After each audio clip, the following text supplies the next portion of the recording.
Hace años que soy historiador. Investigo, doy clases y seminarios.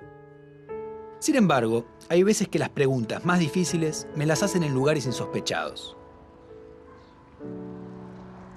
Desde que mi almacenero sabe a qué me dedico, mis compras se convirtieron en experiencias extrañas.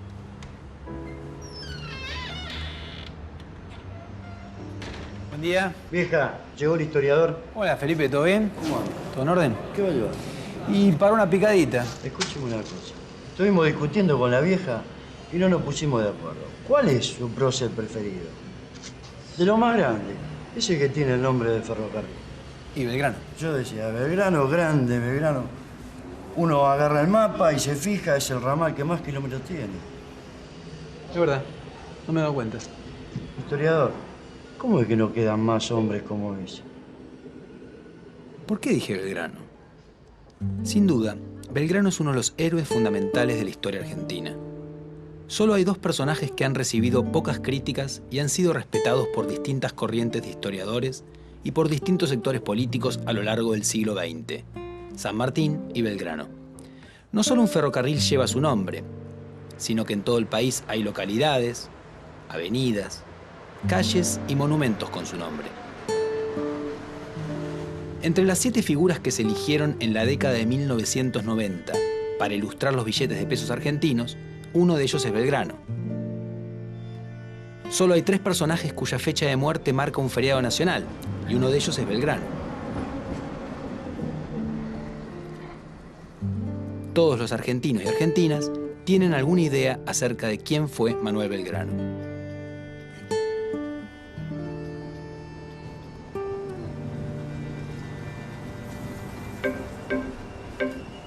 Manuel José Joaquín del Corazón de Jesús Belgrano nació en Buenos Aires el 3 de junio de 1770. Su padre era oriundo de Oneglia, en la región de Liguria, que actualmente pertenece a Italia.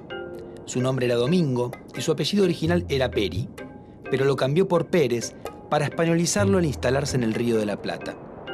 Luego adoptó otro apellido, Belgrano. Una leyenda dice que se debió a que producía buen trigo, un grano bello. Se casó con María Josefa González Casero, nacida en Santiago del Estero. Era dueño de una de las fortunas más importantes de Buenos Aires. El joven Manuel estudió leyes en la Universidad de Salamanca, en España, algo reservado a gente muy pudiente en el Río de la Plata, donde la mayoría de los que cursaban estudios universitarios lo hacían en Córdoba, en Chuquisaca o en Santiago de Chile. Se interesó especialmente en la economía.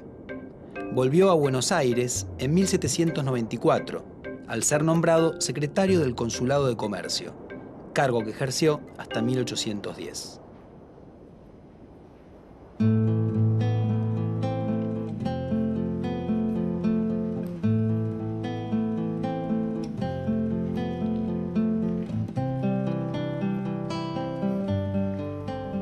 ¿Quién era el padre de Belgrano? Y el padre era italiano. De hecho, el apellido de él es distinto al que después trascendió, que es Domingo Belgrano Pérez.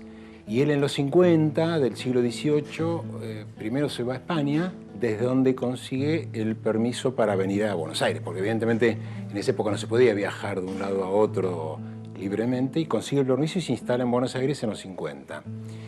Y en realidad llega, aunque no era una familia totalmente humilde, digamos, llega un poco con una mano adelante y otra mano atrás, y empieza haciendo actividad comercial, pero en un nivel muy, muy bajo, ¿no? Haciendo transacciones muy humildes, comprando y vendiendo algunas cosas en Buenos Aires. Pero bueno, lo cierto es que en unas pocas décadas termina convirtiéndose en uno de los comerciantes más ricos de Buenos Aires. En alguna época, un poco los historiadores o la gente en general creía que desde tiempos inmemoriales la clase poderosa, digamos, el sector poderoso de Buenos Aires era un sector terrateniente. Y en realidad eso no es así. En el periodo colonial los verdaderamente ricos de Buenos Aires eran comerciantes. Obviamente podían tener algo de intereses en el campo, como es el caso del papá de Belgrano, que como decía tenía una chacra, una estancia, pero eso era nada, el 2, 3, el 5% de su capital. El capital esencial de Belgrano estaba en el comercio. Eso, comprar esclavos, vender esclavos, comprar mercancías, traer plata, traer yerba del Paraguay y después llevar esa yerba del Paraguay al Potosí. El padre lo mandó a estudiar a España.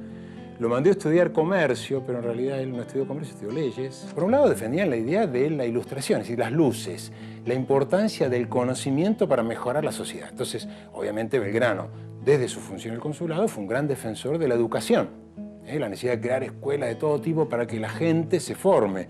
Para los que hacen agricultura aprendan a mejorar la agricultura que hacen, para los que hacen navegación aprendan cómo se mejoran los instrumentos de navegación, etcétera, etcétera. ¿Cómo recordás a Belgrano físicamente? Era de facciones muy delicadas, muy finas. Me imagino un tipo no muy alto, Hermoso, hermoso. no muy gordo, así. De pelo corto, por lo menos la figurita de Belchique. Tipo común, va. Belgrano, con la patillita, la naricita y algunos rulitos sí, bien marcados acá. Con cara de buena persona. Como hombre era lindo.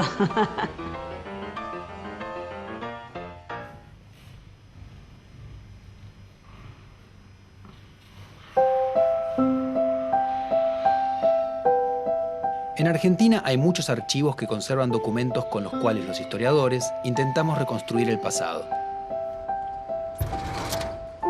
El Archivo General de la Nación es el más importante.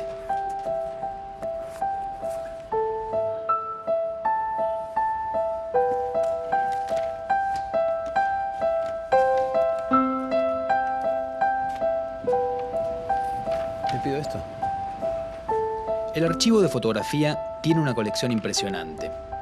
Aunque obviamente en la época de Belgrano no existían las fotos, se pueden encontrar algunas de cuadros que lo representan y de lugares ligados a su persona, y también de homenajes posteriores.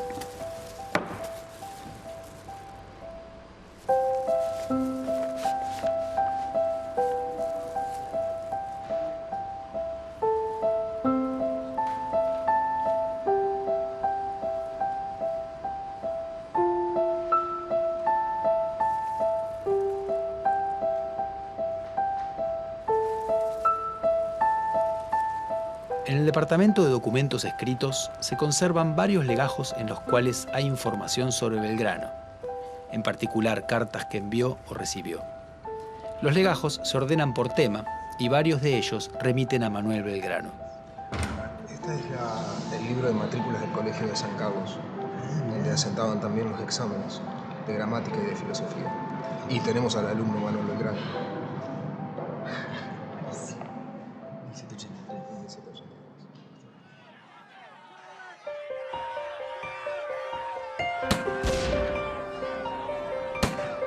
Cuando los ingleses se apoderaron de Buenos Aires en 1806, los miembros del consulado prestaron juramento de reconocimiento a la corona británica. Belgrano se negó y pasó a la banda oriental. Volvió a la ciudad después de la Reconquista y se incorporó a las milicias voluntarias que se formaron para enfrentar un posible nuevo ataque. Belgrano ingresó al cuerpo de patricios que agrupaba a los nacidos en Buenos Aires y fue elegido sargento mayor del regimiento. Los oficiales de patricios eran elegidos por la tropa y en general los que fueron nombrados eran miembros de la élite de la ciudad. Belgrano cuenta en su autobiografía que hizo trampa en una elección para evitar que triunfaran los que él llamó dos hombres oscuros, es decir, de origen popular. Se entrenó en el manejo de las armas y estudió algunas claves de la vida militar. Al año siguiente participó en la defensa contra la segunda invasión inglesa. En mayo de 1810, Belgrano formó parte del grupo revolucionario y fue nombrado vocal de la primera junta. La junta decidió enviar a sus mejores tropas para hacerse obedecer en el interior y en el Alto Perú, donde estaba la ciudad de Potosí, que era la clave de la economía colonial porque de ahí se extraía la plata. Pero también decidió enviar una segunda expedición a Asunción del Paraguay, para obligarla a plegarse al movimiento revolucionario. El mando del pequeño ejército le fue otorgado a Belgrano, que no era un militar profesional, pero sí un revolucionario decidido. La precaria expedición fue derrotada y el Paraguay no aceptó más la preeminencia de Buenos Aires. Belgrano estaba ligado a los grupos morenistas, es decir, seguidores del pensamiento del fallecido Mariano Moreno, que impulsaban cambios importantes. Los que gobernaban cuando regresó a Buenos Aires eran sus rivales, los moderados saavedristas. Pero en septiembre de 1811, los saavedristas fueron removidos del gobierno y se nombró al primer triunvirato en lugar de la Junta. Este designó a Belgrano jefe de los patricios.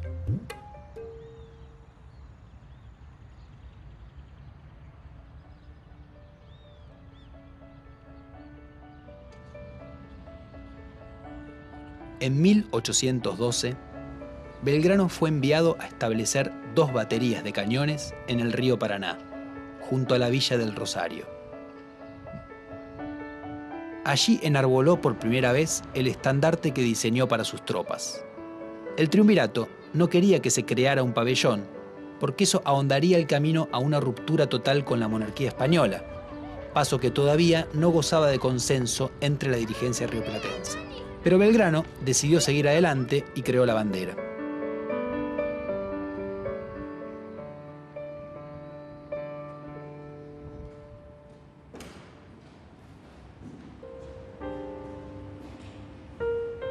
Excelentísimo señor, en este momento, que son las 6:30 de la tarde, se ha hecho la salva en la batería de la Independencia y quedo con la dotación competente para los 3 cañones que se han colocado, las municiones y la guarnición. He dispuesto para entusiasmar la tropa y estos habitantes que se formasen todas aquellas, y les hablé en los términos de la copia que acompaño. Siendo preciso enarbolar bandera y no teniéndola, la mandé a hacer blanca y celeste, conforme a los colores de la escarapela nacional. Espero que sea de la aprobación de vuestra excelencia. Dios guarde vuestra excelencia, Rosario, 27 de febrero de 1812. Manuel Belgrano.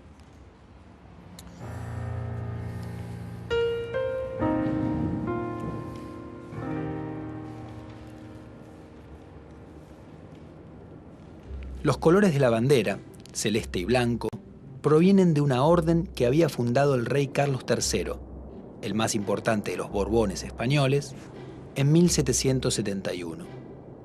Carlos III era devoto de la Virgen María en su advocación de la Inmaculada Concepción, que tenía un manto celeste y blanco, y de allí tomó los colores de su orden.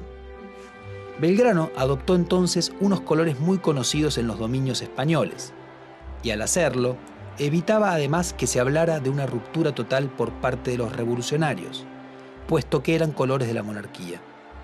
Más tarde le agregaría un sol incaico, en amarillo. El sol era un símbolo americano en una divisa de origen europeo. ¿Qué significa la bandera para vos? Que representa la vida. La bandera tiene un significado en general, inclusive los colores. A mí me encanta la bandera. El color celeste y blanco es el cielo, el corazón de uno. Uno lo lleva en el alma. Mirando el cielo ya es la bandera. Sí, me gustan más esos colores en el cielo que en la bandera, en realidad.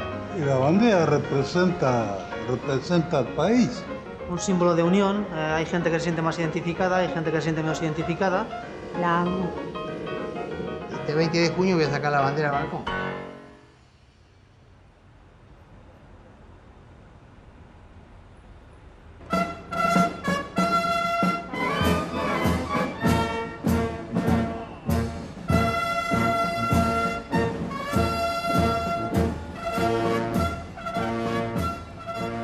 El 2 de junio de cada año, los profesionales de las ciencias económicas celebran el Día Nacional del Graduado en Ciencias Económicas, instituido en virtud de que ese día del año 1794 el doctor Manuel Belgrano, primer economista argentino, asumió el cargo de secretario del Consulado de Buenos Aires.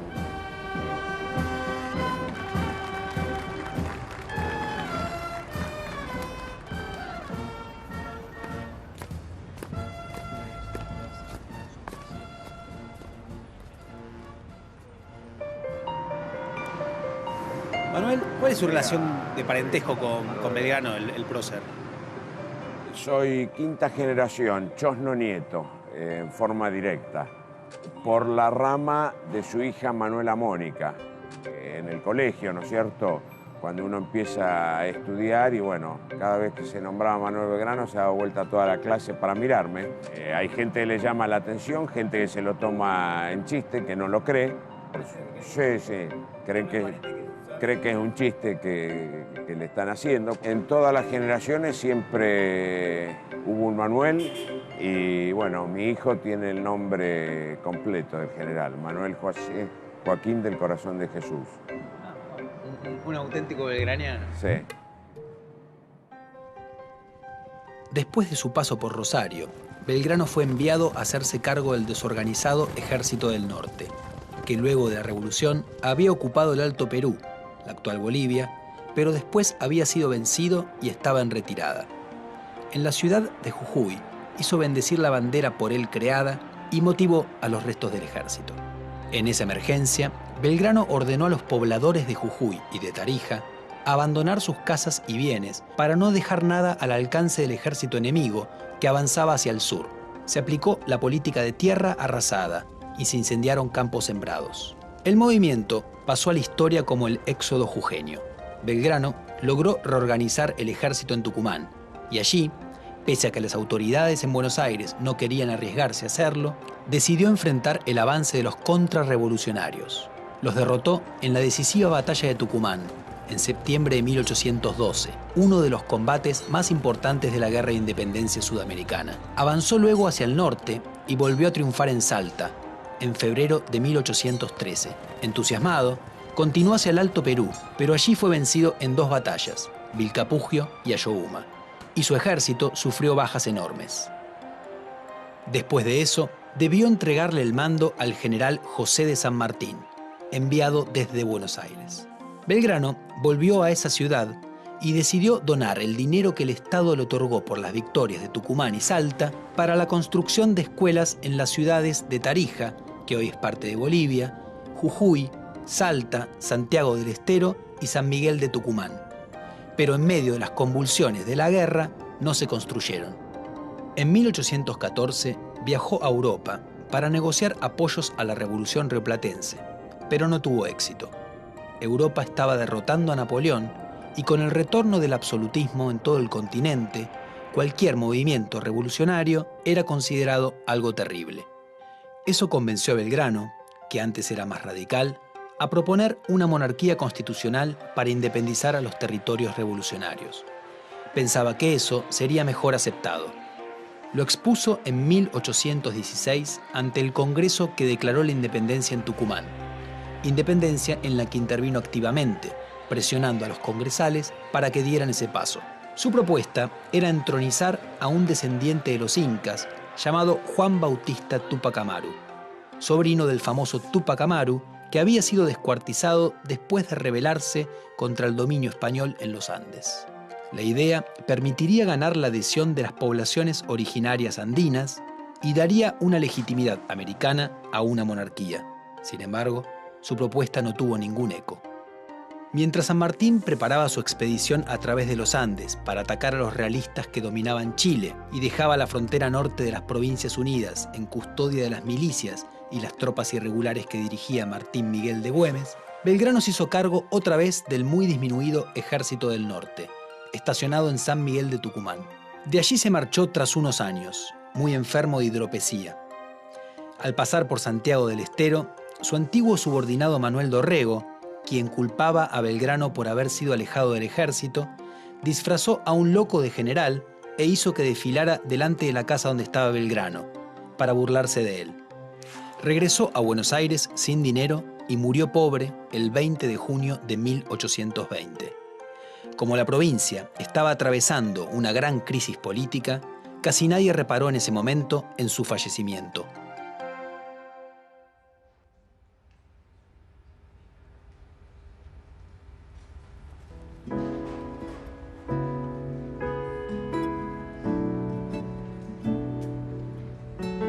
Es el Estado Nacional efectivamente existente el que se dota de un panteón y de este modo se hace legítimo, héroes que han venido a fundar la nación que hoy es la nación.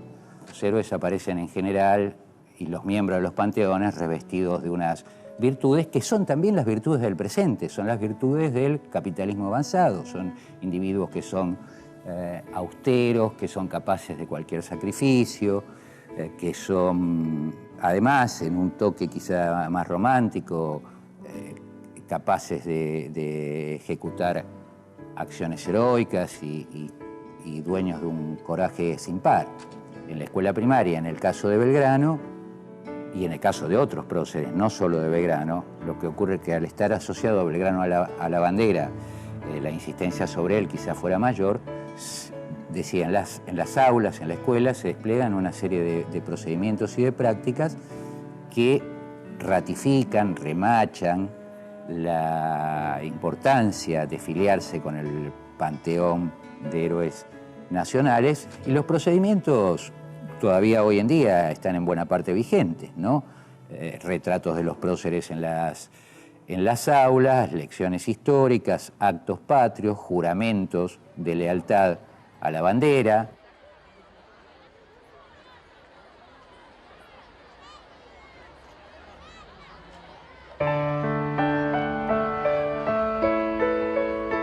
¿Cómo Belgrano se transformó en prócer?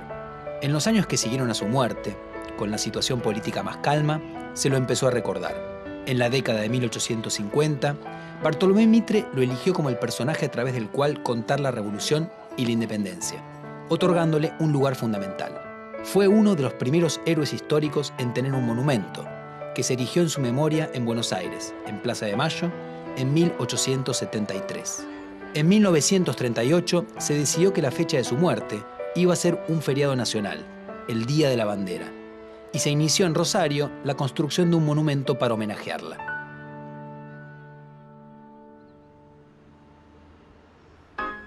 Si tuvieses a Belgrano enfrente, ¿qué le dirías? Que gracias por todo lo que nos ha dado y que lo amo con todo mi corazón. Yo le diría a Belgrano que es un grande.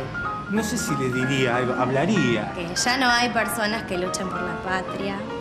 Y lo felicitaría. Si volviera a nacer, sería bárbaro.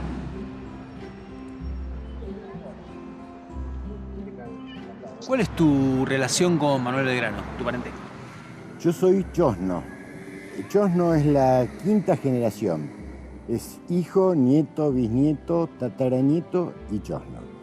Manuel Belgrano tuvo dos hijos naturales. Uno de ellos fue Pedro Pablo Rosas, que es de quien desciendo yo, que Manuel lo tuvo con una dama porteña llamada María Josefa Escurra. Tuvo familia en una de las estancias de Rosas, su cuñado, en la provincia de Santa Fe.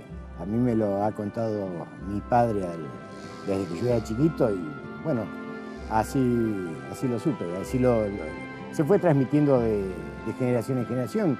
Lo sé yo, lo han sabido todos mis hermanos, así se ha enterado mi padre y así se habrá enterado mi abuelo también. La imagen de Belgrano que se da en la escuela es la que a nivel país se ha hecho trascender. Creador de la bandera, ganó la batalla de Tucumán, ganó la batalla de Salta, y paremos de contar, cuando sabemos que eso es una milésima parte de todo lo que hizo.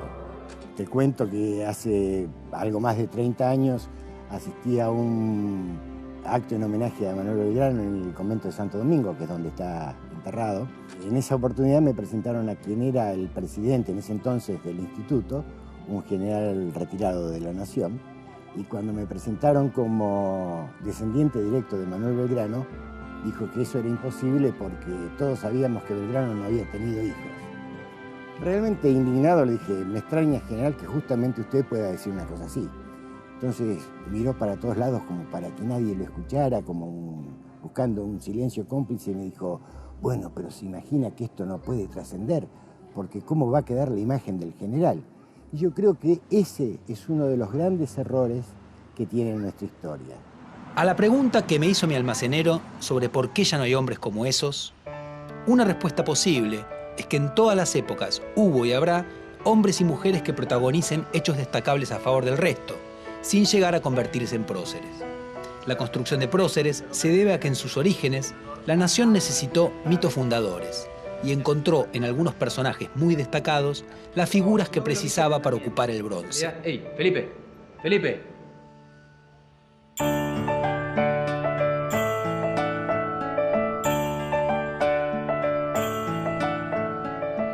Poder ir más allá de la construcción del prócer Belgrano sirve para dejar de ver a un prohombre excepcional y conocer a un ser humano cuya pasión no se limitaba solamente a sus ideales y que a pesar de sus muchos problemas siempre siguió sus convicciones. El primero resulta inalcanzable e irrepetible, pero el segundo nos puede motivar para seguir las nuestras. Yo les prometo cuidarla, defenderla siempre, llevar la bandera siempre. Por volverse revolucionario, Belgrano dejó su promisoria carrera de lado y se dedicó de lleno a la causa en la que creía. Ese es el lado más importante de la figura de Belgrano. El hombre que se volcó activamente a conseguir una transformación de su realidad.